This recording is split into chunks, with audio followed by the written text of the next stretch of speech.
London in mid-January. Julian Assange called and the international press came. Assange presented a former Swiss banker named Rudolf Elmer, who handed over CDs containing data about his former clients.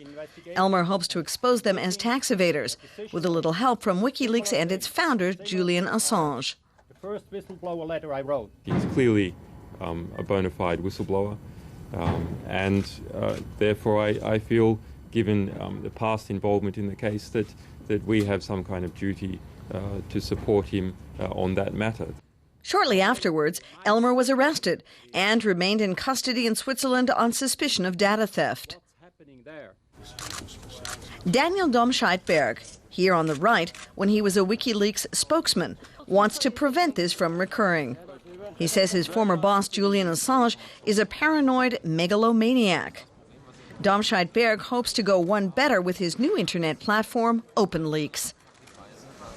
We're going to concentrate on what, from our viewpoint, is the technical innovation of keeping our sources anonymous while ensuring that these sources can pass documents on to certain recipients.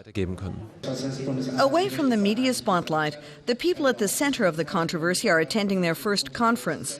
Platforms like Wikileaks and Openleaks would be nothing without the whistleblowers who are willing to take big risks.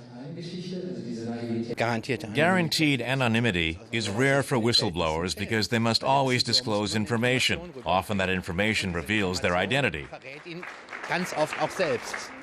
But whistleblowers take that risk to expose irregularities or corruption in politics and business. Rudolf Schmenger examined some of Germany's biggest banks. At the time, we had some spectacular cases. We raided Frankfurt's big banks. But then something unimaginable happened. We were hindered in our investigations.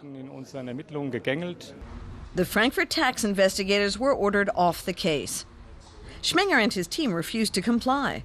Frankfurt's tax authority then used a bogus assessment to have the rebellious tax inspectors declared mentally unstable and unfit to work.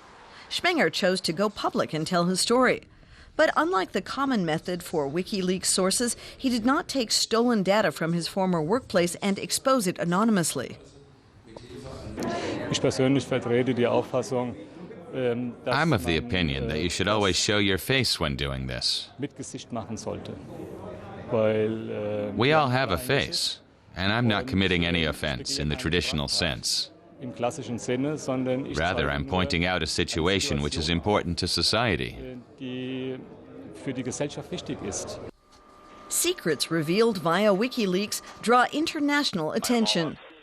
The revelations are often spectacular, such as this video, which shows a group of Iraqi civilians being mistakenly targeted by a U.S. attack helicopter. The publication of classified U.S. embassy cables triggered an international diplomatic crisis. It included confidential assessments of politicians from all over the world, with details of their personalities. The stolen classified documents were made public by WikiLeaks. What's the difference between someone who divulges classified information by selling it or simply passing on classified information, and someone who steals a car and sells it? In the eyes of the law, there's no difference. But the former U.S. ambassador to Germany draws a clear distinction between those who betray official secrets via WikiLeaks and whistleblowers like Rudolf Schmenger. Unlike here in Germany, he says people like Schmenger enjoy special protection in the U.S. WikiLeaks is something completely different. Mr. Assange says he'll use the availability of information to put an end to American imperialism. That's no whistleblower. That's someone with an agenda. Whistleblowers like Rudolf Schmenger would like to enjoy greater protection under German law. That way, insiders with the courage to come forward and expose wrongdoing wouldn't have to fear losing their jobs.